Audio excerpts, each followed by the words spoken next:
Guys, welcome to cool and creative education. आज हम पढ़ेंगे क्लास 12th मैक्रो इकोनॉमिक्स का chapter 2 some basic concept of macro economics. उसके कुछ टॉपिक्स रह चुके हैं। सबसे पहले 3 टॉपिक है इसमें। एक तो ग्रॉस इन्वेस्टमेंट, नेट इन्वेस्टमेंट और डेप्रिसिएशन। इम्पोर्टेंट पॉइंट है ये, टॉपिक है ये। तो स्टार्ट करते हैं कि ग्रॉस इन्वेस्टमेंट होती क्या है। सिंपल ये आपको पता होना चाहिए। मैंने इससे पहले आपको कई चीज़ें करवाई हैं, ठीक है। सबसे पहले हम पढ़ते हैं कि ग्रॉस इन्वेस्टमेंट होती क्या है। ग्रॉस इन्वेस्टमेंट होती है हमारी, it include expenditure by the producer. जो खर्चा प्रोड्यूसर के द्वारा होता है on the purchase of new asset. किसी न्यू एसेस्ट को खरीदने में उसे जो खर्चा होता है प्रोड्यूसर को, ठीक है, वो उसके साथ साथ as well as expenditure on the replacement of existing assets.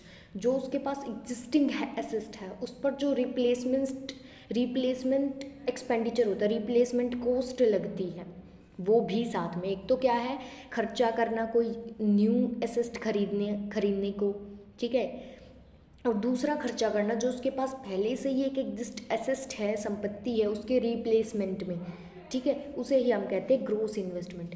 It include, जब इसमें हमने पढ़ा कि ये खर्चा करता है रिप्लेसमेंट एसेस्ट पर, रिप्लेसमेंट ऑफ एग्जिस्टिंग एसेस्ट, तो हम ये कह सकते हैं कि इट इंक्लूड रिप्लेसमेंट इन्वेस्टमेंट।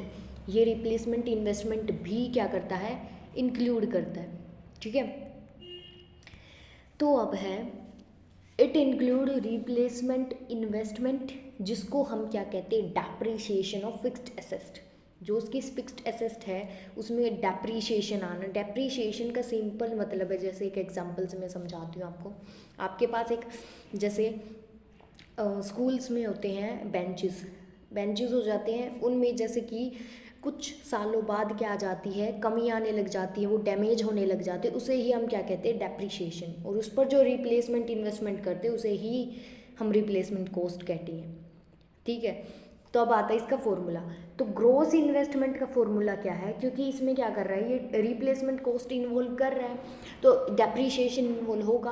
तो हम करेंगे, ग्रॉस इन्वेस्टमेंट का फॉर्मूला होता है नेट इन्वेस्टमेंट प्लस डेप्रिसिएशन। उसमें डेप्रिसिएशन ऐड होगा। नेट इन्वेस्टमेंट होती क्या है, तब आपको ये फॉर्मूला अच्छे से समझ आएगा, ठीक है। तो अब हम नेट इन्वेस्टमेंट स्टार्ट करते हैं। देखो भाई, अब आता है हमारे पास नेट इन्वेस्टमेंट। नेट इन्वेस्टमेंट है क्या, it include expenditure by the producer on the purchase of new asset. ये मतलब क्या करती है, एक्सपेंडिचर करती है जो कि प्रोड्यूसर के द्वारा होता है कोई न्यू एसेस्ट को खरीदने के लिए। लेकिन ये ग्रॉस इन्वेस्टमेंट की तरह रिप्लेसमेंट जो है, रिप्लेसमेंट इन्वेस्टमेंट नहीं करती, ठीक है। रिप्लेसमेंट ऑफ एग्जिस्टिंग एसेट्स नहीं होता इसमें। तो हम जब भी नेट निकाल लेंगे, ठीक है, जब भी, तो इसमें इंक्लूड नहीं होती रिप्लेसमेंट इन्वेस्टमेंट, तो डेप्रिसिएशन इन्वॉल्व नहीं होगा। तो जब भी हम नेट इन्वेस्टमेंट निकालेंगे तो ग्रॉस इन्वेस्टमेंट में से डेप्रिसिएशन हमेशा माइनस होगा। तो नेट इन्वेस्टमेंट वो होती है जिसमें डेप्रिसिएशन इन्वॉल्व नहीं होता। तो ग्रॉस इन्वेस्टमेंट में डेप्रिसिएशन इन्वॉल्व है। तो नेट इन्वेस्टमेंट जिसमें हम मतलब वो क्या करता है, परचेज करता है न्यू एसेस्ट को, और प्लस में डेप्रिसिएशन रिप्लेसमेंट इन्वेस्टमेंट भी होती है। लेकिन जब हम नेट इन्वेस्टमेंट निकालते हैं तो ग्रॉस इन्वेस्टमेंट जो होती है, expenditure by the producer on the purchase of new asset as well as expenditure on the replacement of existing asset during accounting, ये तो होती है। लेकिन उसमें से माइनस कर देते हम, डेप्रिसिएशन को काट देते हैं, ठीक है। तो तब आती है हमारी नेट इन्वेस्टमेंट। क्लियर हुआ आपको, कोई डाउट? एनीबडी हैव कोई कुछ डाउट है तो प्लीज़ कमेंट करना, ठीक है। अब हम पढ़ते हैं सेकंड। अब जो नेट इन्वेस्टमेंट होती है उसके कुछ सिग्निफिकेंस भी होते हैं। Increase in the stock of capital, ठीक है। जैसे देखो, नेट इन्वेस्टमेंट क्या थी, सिंपली आपको पता होनी चाहिए। नेट इन्वेस्टमेंट वो होती है जो कि मतलब कि रिप्लेसमेंट इन्वेस्टमेंट उसमें इन्वॉल्व नहीं होती, और वो केवल क्या करती है, प्रोड्यूसर उसमें क्या करता है, परचेज करता है न्यू एसेस्ट, बस ये था। तो अगर वो न्यू एसेस्ट को परचेज करता रहेगा तो क्या होगा, सिग्निफिकेंस बताओ, स्टॉक ऑफ कैपिटल बढ़ते रहेंगे। जो कैपिटल की स्टॉक है, जो स्टॉक है कैपिटल का, वो इंक्रीज होगा।